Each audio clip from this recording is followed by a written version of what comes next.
What is going on, folks? I am Goat and welcome back to Warframe. So this is tutorial video part 2. We're going to talk about companions. Holy shit, is there a lot of companions in this game? Okay.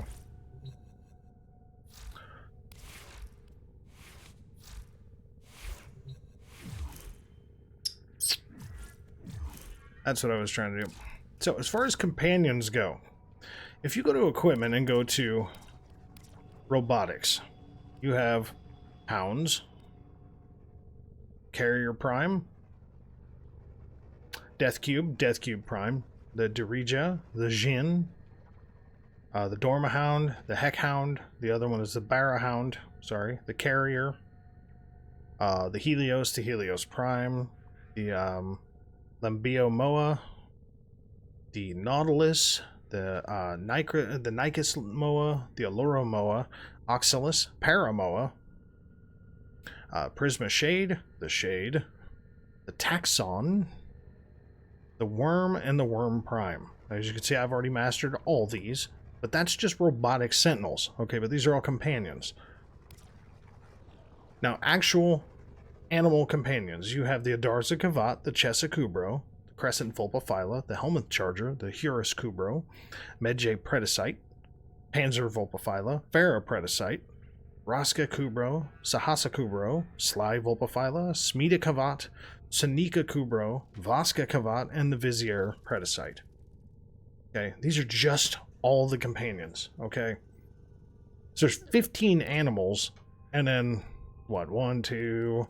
3, 4, 5, 6, 7, 8, 9, 10, 11, 12, 13, 14, 15, 16, 17, 18, 19, 20, 21, 22 robotic. So 22 plus 15, there you go. What, 27? No, 22, 37? 37 potential companions.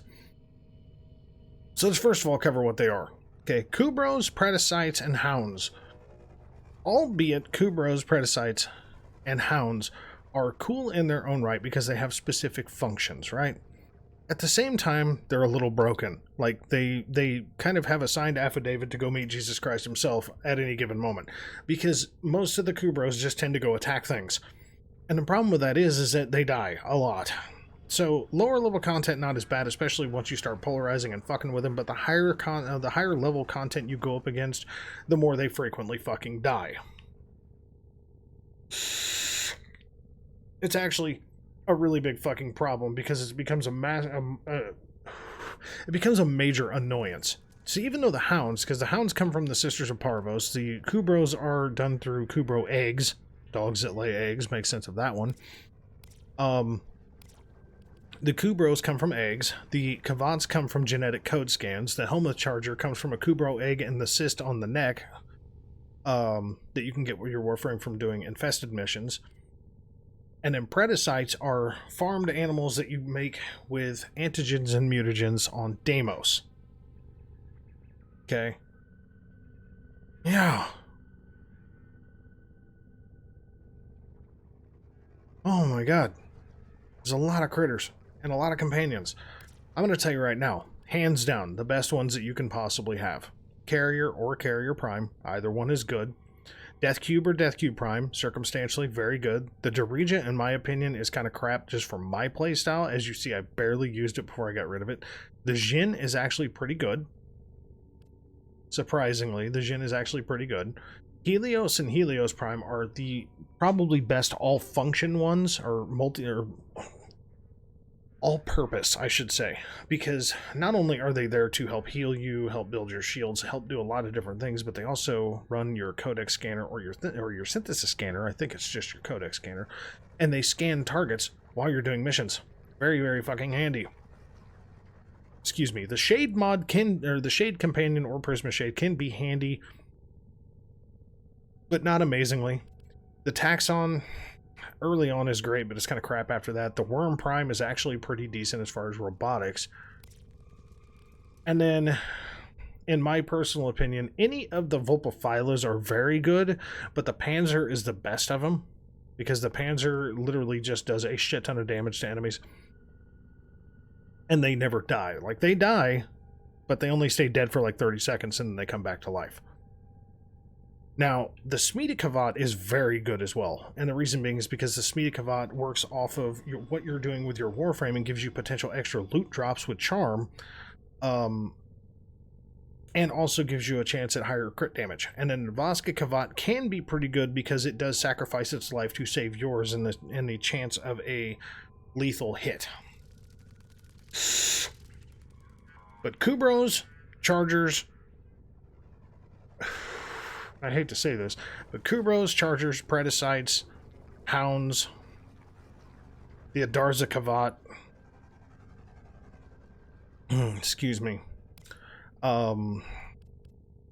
you know, the Darija, the Moas for the most part, the Taxon, they're all kind of crap. They really are. They're really kind of crap. The only good Moa that I've found, and this is literally circumstantially to one Warframe, is the Allura Moa. The reason being is it's exceptionally good with Wisp because as long as you take all of the assault properties off of the Moa, it literally has a tractor beam that pushes you up in the air and keeps you up in the air for 5 to 8 seconds at a time. Well, with Wisp, if you're up in the air, you're fucking invisible. So the Allura Moa, for me, for my playstyle, is really about the only good Moa. The others are just like Kubrows. They just love to go and die. The Nautilus is great for Railjack because it does help you fix your Railjack, especially if you're not running a crew yet. The Oxalis is great for farming as far as fish. You know, instead of having to have... you know, the illumination bait, it just lights up the fish. So that's cool shit. I mean, there are good sentinels in here, but like, let's talk about one specific critter. Now, this video is going to be shorter, so this is probably going to be a back-to-back thing, but you can see the critter right there. That's one of my 2 Panzerwolfophilas. That is Hentai. Yeah, that's what I named it. I don't even know why Junkyard's on here. I can tell you that one right now. Hentai, Panzerwolfophyla. This is a 3-forma build. The reason I run the tech is Kubrow ability duration, because this is an infested Kubrow from Deimos. Okay, it marks a 6-meter zone that in every 45 seconds that inflicts 100 damage to enemies. I preferably like tech mods, okay, because if nothing else, they're good for stunning enemies and doing damage. Tech assault, the Kubrow has a 60% chance to ignore lethal damage and be immune for 4 seconds. Even though this thing dies and comes back, it's also good to just not have it die if at all possible. Also does the 6-meter marking because they're stacked together. So these 2 tech mods I really like. But I've got this one set up to link health, link armor. It's doing sharpened claws, so it's dealing 300% damage. And it fucks up armor by 120% and hits flesh. So it's basically doing slash damage. Fetch helps the critter go get stuff for you, collect loot. Which that one's subjective, you don't have to run fetch. Maul, plus 330% melee damage, which for a Kubrow, they don't do a ton of damage, but they do base slash damage. Bite is critical chance and critical damage, thank you very much.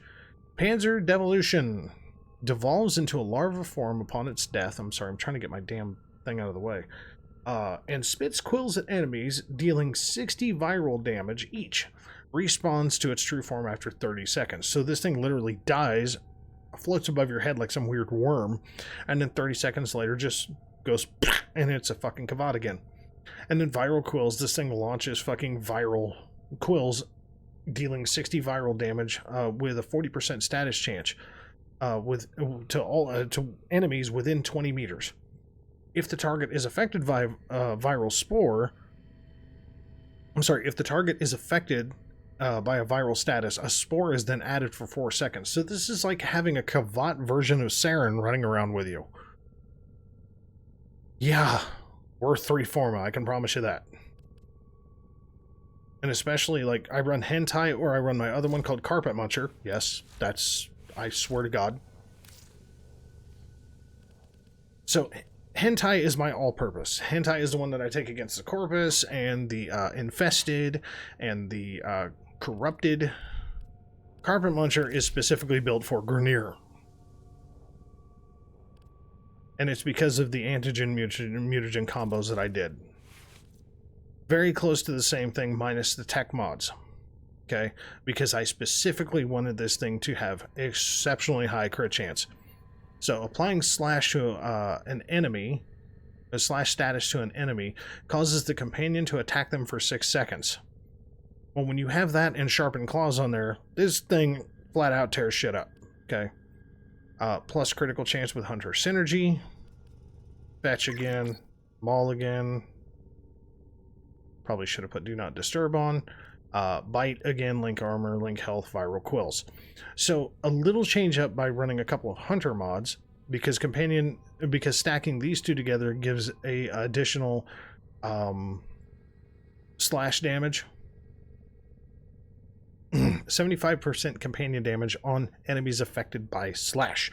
Well, this thing's already going to do slash damage, and it's already doing slash damage, so it's going to have a 75% companion attack chance on top of what it's already doing, and it's got an exceptionally high crit chance, which is why I love running Carpet Muncher for Grenier missions. But this just comes down to, like, let's say, for example, I've got one dog named Biatch. Now, this is very much based, not completely matching, but very much based on Olive's build for his dog, Jin. Now, this is a Sunika Kubrow. This is an attack Kubrow. Okay? This dog is a murderous son of a bitch on the base star chart. Big problem, though. Big fucking problem. Is that this fucking thing likes to go get itself killed. And even with the amount of health and shields that this son of a bitch has, and the amount of damage that it's doing, although I don't know why I have it doing that damage.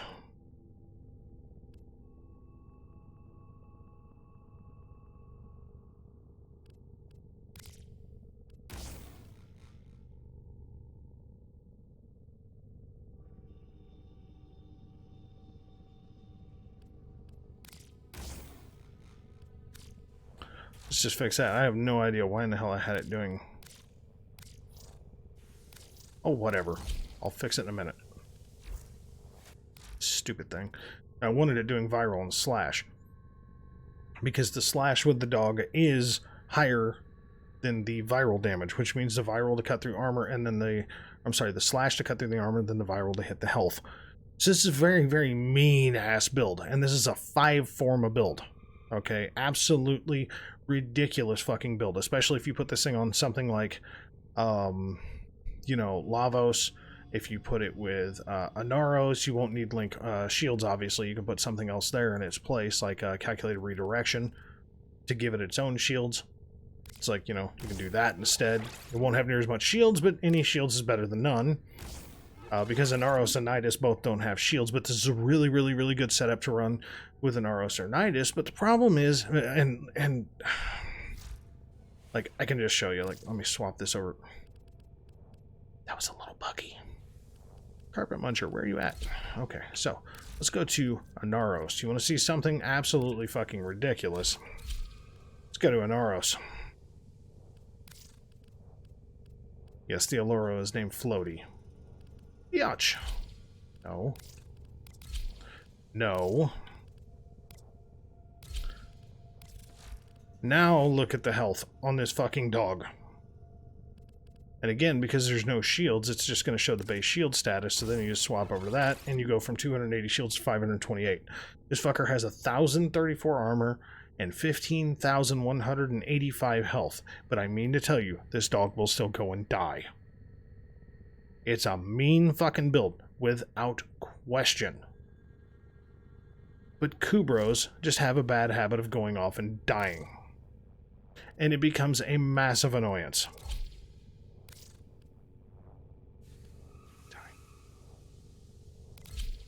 Like, I still have, like you can see, I still have a fair amount of critters. I still have this Moa, which is probably going to get sold because I just hate it.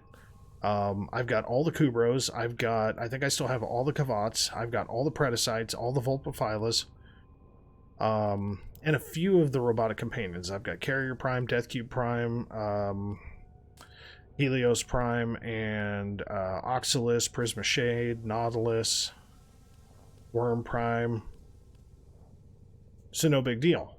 But, you know, it doesn't mean that I use them very much anymore, because I've just found that they're more annoying than good. But polarizing these critters, I swear to God, is 100% worth it. And you're talking 3 to 4 forma depending on the mods that you get. Like the tech mods are available through running bounties on Orb Valis. The Panzer Devolution and Viral Quills for the Panzer Volpaphyla come with the Panzer.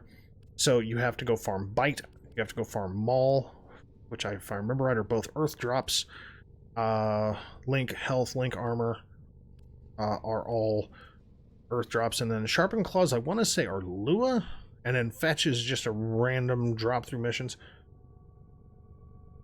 But yeah, so I mean it's a big deal as to why in the hell it's very important to not shy away from polarizations, but to also run Orokin Catalysts and Orokin Reactors, because you want the maximum amount of points that you possibly have available to do things. So that's the companion build. It's not super telling, but at the same time, I mean, like, 3 of these mods are very expensive to rank up. You know, Link Health, Link Armor, Link and Bite, and Maul, sorry, 4 of them are very expensive to rank up. They're like 10 to 20,000 range. But I mean to tell you, when you look at the crit chance and the crit multiplier, and you look at the amount of damage that that a cat is doing, very much worth it. Very, very, very much worth it in the end. So, yeah. There's our companion video, right? There's our companion video. I don't know why I just chose Carpet Muncher. I wanted to put hentai on there because I'm stupid. So yeah, there's our companion video, right? So folks, I want to thank you very much for watching this, and we will get into... We'll talk about Railjack next. I was going to do vehicles, but that's going to be a longer one, and I figure since this one's shorter, we'll get into Railjack next because I can keep that one pretty short too. So thanks very much, and I'll catch you in the next one, all right?